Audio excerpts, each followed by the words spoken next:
Monica McNutt, NBA analyst for ESPN.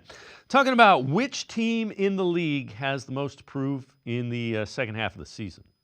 So I'm going Cleveland Cavaliers. Here, cause look, Han being one of those people that will tell you, oh, this is great, but I want to see it in the postseason. This team, as a unit, flirting with 50 and 40 as far as their splits as a squad, could have easily had 4 All-Stars. Terrific both defensively and offensively, 10 inside the top 10 as far as those ratings. And we know that that metric is really, really important when you talk about potential champions. This is a team that has the potential to be an NBA champion this year.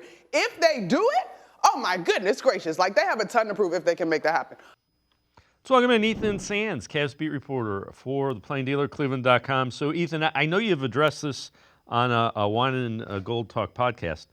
How far have the Cavs come relative to the playoffs, do you think, from last year? And will it be enough come playoff time?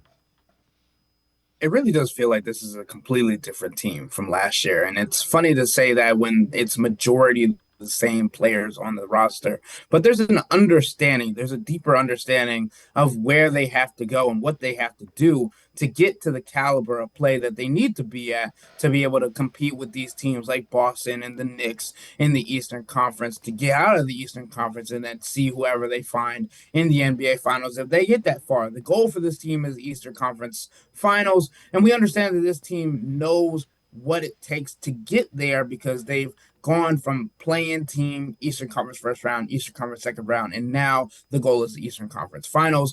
And they also think that they can win a championship this year. So we know that this team is a little bit different belief-wise than they are last year. And just built around the spectrum when you talk about this overall roster, there are no real glaring weaknesses. That's the biggest thing when it comes to this team is they address their biggest weakness when it comes to getting DeAndre Hunter in the rotation, and the 6'8" wing and the good defensive versatility allows him to keep up with guys on the Boston Celtics, Jason Tatum, Jaylen Brown, New York Knicks, OG Anunoby, Jalen Brunson. And then you also throw in the fact that the Cavs are still reacclimating Isaac Okoro and Dean Wade.